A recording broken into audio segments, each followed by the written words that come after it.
Hello and welcome to the video for section 2.2, Quadratics in Intercept form. So in the last section we talked about quadratics in vertex form, but that's only one way that we can talk about how to write an equation for a quadratic. We can also talk about it in terms of the x-intercepts, and so that form is called intercept form. And so here in this gray box, I've given you what intercept form looks like. It looks very much like what you would get if you were to factor a quadratic equation. So you remember back in Unit 0, we did some factoring where you had x squared plus 5x plus 6, things like that, and you wanted to factor them. Well, this quadratic equation is very much a factored form. In fact, that's another word for it. It's also called factored form. So this is what it would look like. It would be a times x minus p times x minus q. So let's talk a little bit about what this form reveals. So it reveals the x-intercepts, first of all.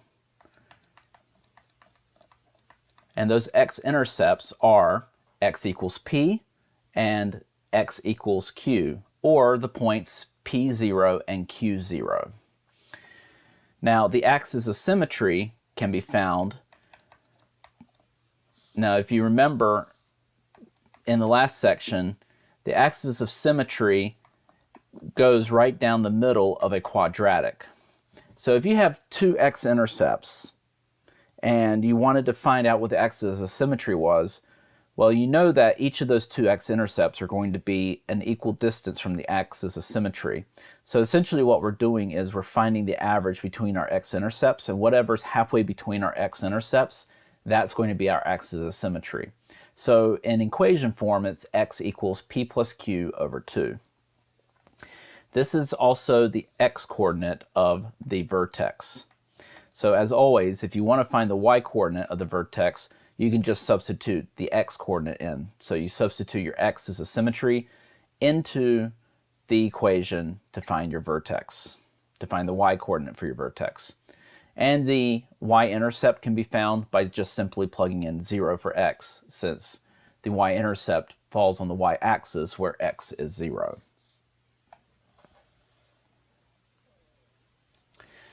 So now let's use the intercept form of the quadratic formula, or the quadratic equation. And let's do that to find some key features of the graph and to be able to graph a parabola. So in example A, let's see what we can find here. Well, the x-intercepts are easy to find because they are going to be what follows the minus sign in each of these parentheses with your x's. Okay? So our x-intercepts are going to be 2, 0, and -4, 0. Because remember, this is x minus -4, which makes it x plus 4. Our axis of symmetry can be found by taking the average of our two x-intercepts. Okay, so p plus q over 2. P is 2. Q is -4, so you have -4 on the top over 2. And so you end up with -2 over 2. So our axis of symmetry is at -1. And if we want the vertex, we're going to plug in -1 for x into our original function. And we find that in this first one we get -3. In the second one here we have +3. So our vertex is at y equals -9, so our vertex is -1, -9. So now we can graph. As with the previous video, I am going to graph the points for you. I am not going to attempt to draw the curve afterwards. I'll leave you to do that because mine will not look satisfactory. So I will give you the points and you can draw the curve lightly through those points for yourself.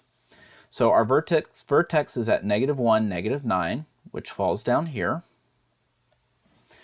So let's see what else we can figure out. We've got the x-intercepts. So we've got 2, 0. So there's 1 there. And then you got negative 4, 0, which would be over here.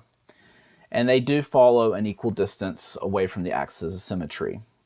One's 3 units to the left, one's 3 units to the right. All right, there's a couple of things that we can look at here to figure out a few more points, because we want at least 5. So if we want to have at least 5 points, we can look at this analytically by looking at the points we have on the graph already. And we know that we're 3 over, so if that wasn't compressed or stretched, we know we'd have to go up 9. And yes, this happens to be 9 that we go up. So we could fill in our 1 over and 1 up here, and our 2 over and 4 up here. And we can even go one more and go 4 over and 16 up. So that's 9, 10, 11, 12, 13, 14, 15, 16, which would give us a point right there. And everything can be reflected across the axis of symmetry. So you can very clearly see the parabola taking shape from these points. Now, you could do that analytically by looking at the graph. You can also look at what your A term is, because your A term out in front is going to behave exactly the same way as it did in your vertex form. Your A is going to tell you what your compression or your stretch is, and it's also going to tell you if it's inverted. So you notice that it's positive out in front, which means that we have a concave up parabola, and the A is 1. It's understood to be 1 because there's no number here. So therefore, it would be a standard parabola, not stretched or compressed. All right, let's take a look at the next one. So thinking about what I just said, not compressed, not stretched, because there's a 1 out in front, and is also going to be concave up since there's no negative. Let's take a look at what the x-intercepts are. Well, we've got a -3 here and a -7 here, so the x-intercepts are going to be 3, 0, and 7, 0. Our axis of symmetry is going to be x equals p plus q over 2, which in this case is going to be 3 plus 7 over 2.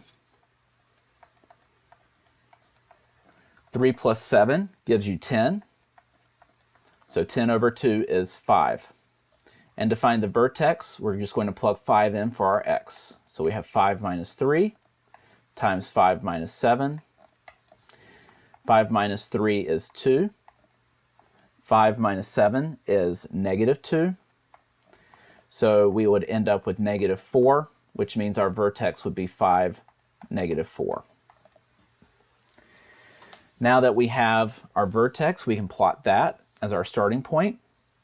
So we go over 5, 1, 2, 3, 4, 5, and down 4, 1, 2, 3, 4. And we plot there. We know what our x-intercepts are. They are 3 and 7, so we have a 3 here, and then 7 here. And we know that it is a standard parabola. It's not stretched or compressed, so we can go ahead and fill in a few more points here. 1 over, 1 up, and then 3 over, 9 up, so that's 4, 5, 6, 7, 8, 9. And there you have 5 points, actually 7 points, that you can use to sketch your curve of your parabola. All right, down to part C.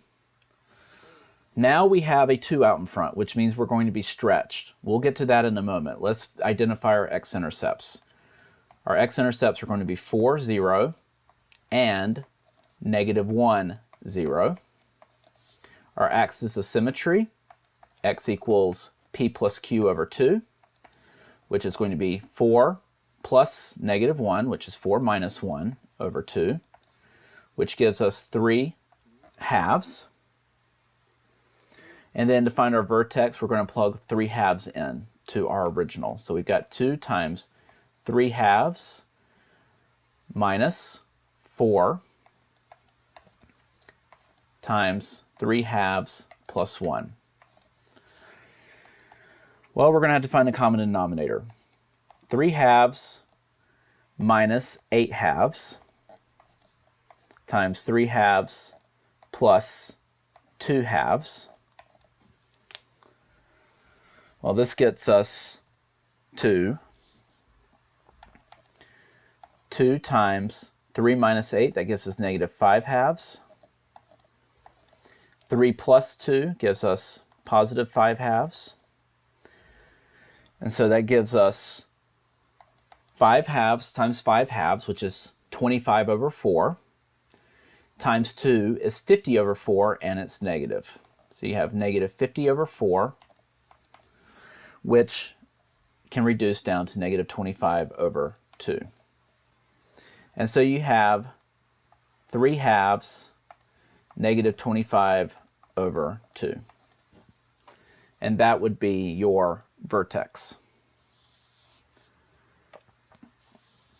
All right, well, let's start off with the things that we can graph easily. Let's start off with our x-intercepts. We have 4, 0, 1, 2, 3, 4. And we have negative 1, 0, which would go here. And then our vertex, even though it's halves, we can figure out what that is. 3 halves is 1.5, which is here. Negative 25 halves, if you were to write that as a mixed number, it would be negative 12.5. So we come down 12, 1, 2, 3, 4, 5, 6, 7, 8, 9, 10, 11, 12, and a half past that. We're going to end up with our vertex kind of in the middle of that graph. All right, well, we've got 3 points. How can we find 2 more so we can draw our parabola? Well, how about go to the y-intercept? We can find what our y-intercept is by simply plugging in 0 for x, and that's pretty easy to do. We have 0 in for x here and in for x here. So we have 2 times negative 4, which gives us negative 8, times 1, which is still negative 8. So our y-intercept is going to be negative 8. 1, 2, 3, 4, 5, 6, 7, 8. And then we can reflect that point across the axis of symmetry. And here we have at least our 5 points that we can use to help us graph our parabola. All right, let's go to one more example, part D here. So in part D, let's get our x-intercepts. So our x-intercepts are going to be negative 3, 0, and 1, 0. Our axis of symmetry is x equals p plus q over 2. Well, p is negative 3, q is 1. So we get negative 3 plus 1, which is negative 2 over 2, which is going to give us negative 1. So our vertex can be found by plugging in negative 1 for x. So we have 2 times negative 1 plus 3 times negative 1 minus 1.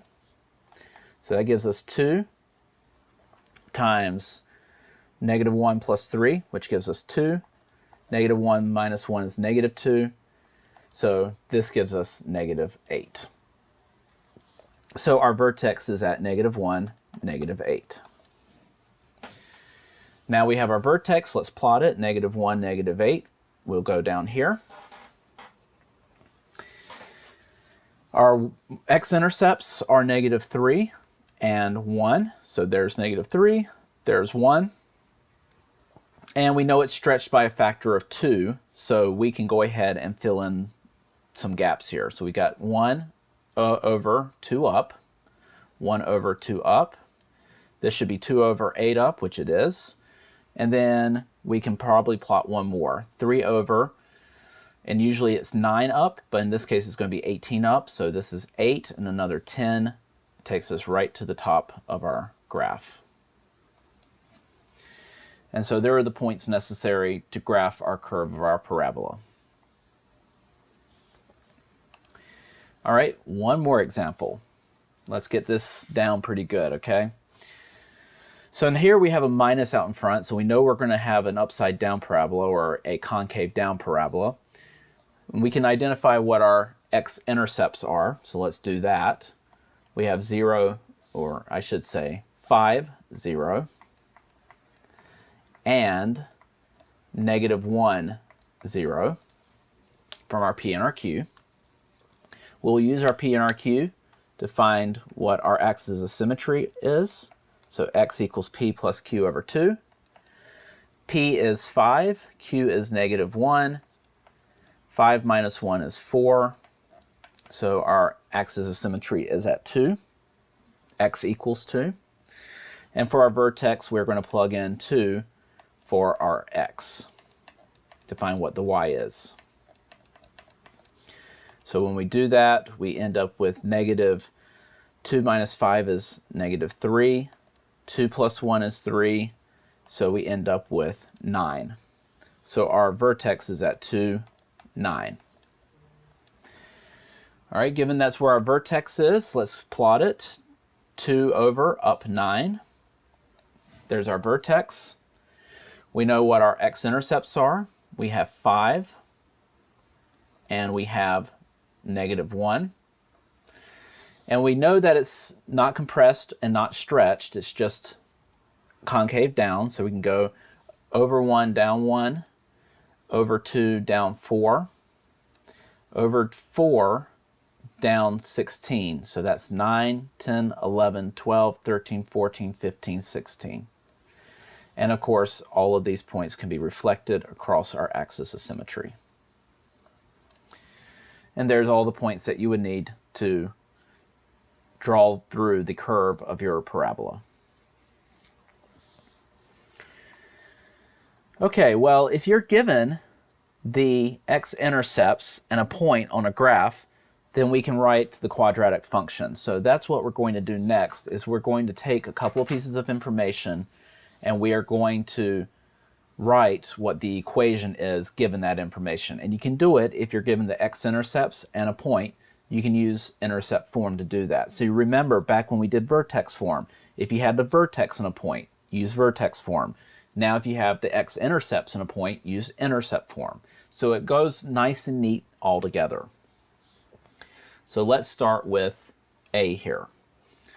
Our x-intercepts are -2, 0, and -3, 0, and our point is -4, -6. So we are going to start with the intercept form of the quadratic equation.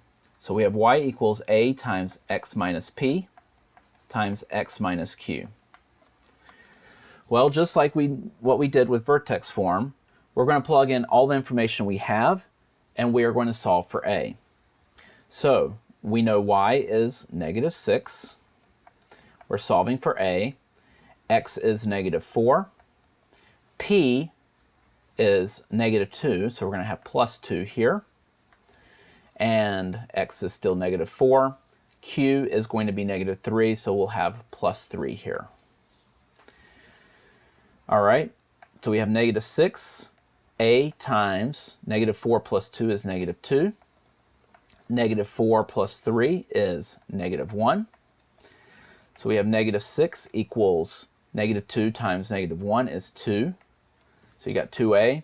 Divide each side by 2. And a is -3.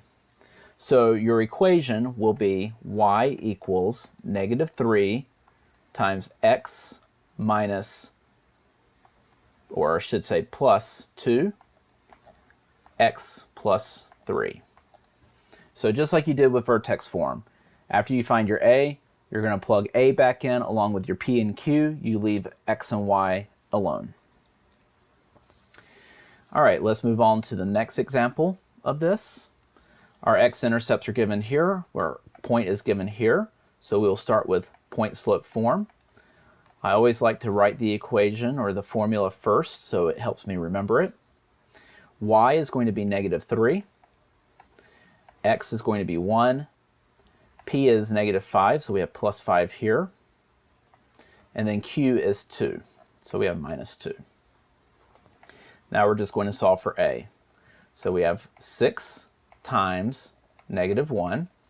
So -3 equals -6a. So we have 1/2 equals a. And when we plug that back in, we get y equals 1/2 x plus 5, x minus 2. And that's our equation, given that information. All right, now let's do a similar thing, but in this case, we're not given the vertex and a point, but we are given a graph. So from the graph, we can find the vertex and we can find the point. Actually, in this case, we're finding the intercepts and a point because we're working with intercept form. So this is a good example to where we can't really use vertex form to get to where we're going here, because you can't really read what the vertex is, but we can read what the intercepts are. So the x-intercepts,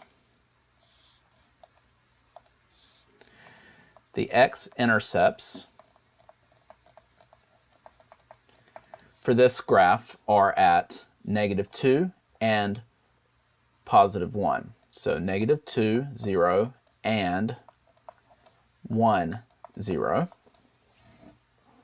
And then we need a point. Any point will do, okay? So if any point will do, you just find a point that will work. And we cannot use the x-intercepts because we've already used those. So let's use 2, 4, okay? Because there is a point there at 2, 4. And any point other than the x-intercepts will do. It will all get you to the same place. So from here, we're just going to use our quadratic formula, our quadratic equation in intercept form. Our y is 4, our x is 2, p is -2, so it gives us a +2 there, and then we have 2 minus 1. And so we have a times 4 times -1, or I should say +1, because 2 minus 1 is +1. And so you have 4 equals 4a, which means a is 1. So do we need to write that 1 in front? Not really, because it's understood. So you can just do x plus 2 times x minus 1. And that's your answer. All right, one last example. Let's look at this graph. Again, vertex form will do us no good because we can't really read what the y value for that vertex is, but we can read the x-intercepts. And the x-intercepts are -3 and -1. -3 and -1. And then we just need a point. Any point will do. So let's see, we have 0, -1. The y-intercept happens to be a point, so let's use that.